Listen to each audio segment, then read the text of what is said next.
Hey guys, Cinny here, and welcome to my Fire Giants guide. And this will be a short guide, basically covering the kind of gear that you're going to want to take, inventory setup, a couple of locations as to where to kill them, and what they're actually like overall. So without further ado, let's get started. Okay guys, let's take a look at my setup. I've gone for Slayer Helm, Bandos, Defender, Fury, Fire Cape, everything that really maxes out on strength bonus.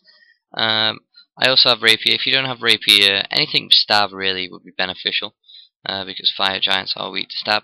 I also have Ring of Wealth, but I always wear that on my Slayer task. Ring of Wealth is entirely optional. Something such as Berserker Ring or something along those lines could be put in its place. But apart from that, yeah, it's a fairly simple gear setup, just max on that strength bonus. Okay, let's take a look at the inventory setup. Now again, this is relatively straightforward. I take a superset, simply because Fire Giants can be quite a long task, and it is best to power through them as much as you can. On top of that, I will take just a couple of food, just for emergency healing. You're not really going to need it at Fire Giants if you're quite a high level, but you know, it is always useful to have a few on backup. I also take a Bunyip, just because of the constant healing. If you haven't actually got the level for Bunyip, then you're probably going to want to take a few more food instead. Apart from that, a lot of the items I have in my inventory are optional. I have a gem bag, which I just use to manage my inventory space, and Fire Giants do drop quite a few gems, so it is useful to have one, but definitely not essential. Slayering really just to keep on top of tasks. Depending on where you're killing them, I kill them in the Waterfall dungeon. I'll come into methods of killing in a moment. You will need the Galerial's amulet, rope, and the game's necklace. Obviously that is dependent on where you're killing them, so if you're not going to be killing them there, then you don't need to worry about those items.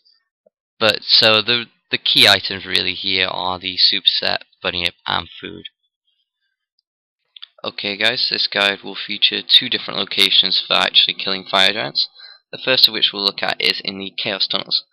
Now this guide will feature on how to actually get to the Fire Giants in the Chaos Tunnels. It's a pretty simple route.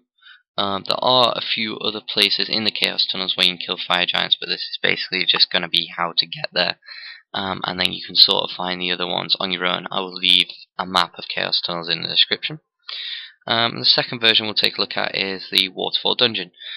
This is for players that have completed Waterfall Quest, and you need to have the Galerial's amulet and rope, as I mentioned earlier.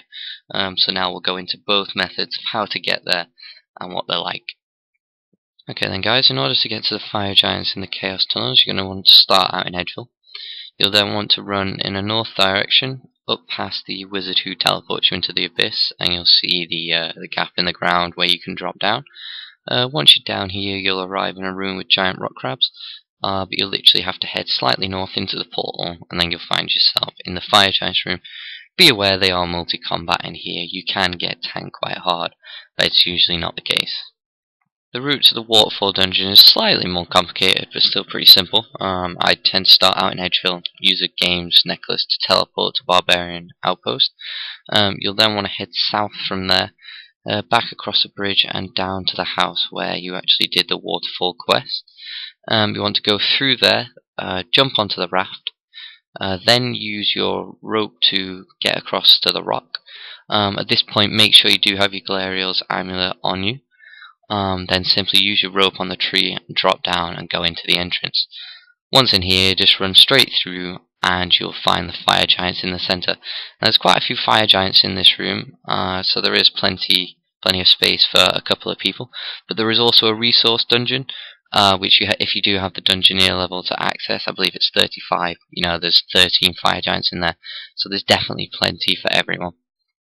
So all in all guys, I find Fire Giants to be a very good Slayer task. They give great XP, they also have a few drops, nothing major, which means these aren't all that great for making money, unless you do actually get lucky and get something from the rare drop table. They are, like I said, very good XP. They can be sped up with cannon, but sometimes that is a bit of a waste. And this is probably the value of what I got from that trip. I made about 143k. But I also got about 10 gems, which are sat in my gem bag at the moment. So probably, I reckon they work out about 1k per kill, unless you do get luckier. But that's not too bad for a task like that. So overall, I would definitely recommend doing these kind of tasks. Okay then guys, that'll just about do it for my Fire Giants guide. Hope you found it helpful and insightful for those of you looking to kill Fire Giants. If you believe I've missed anything, leave a comment, just so I can get it annotated onto the video if it's worth it.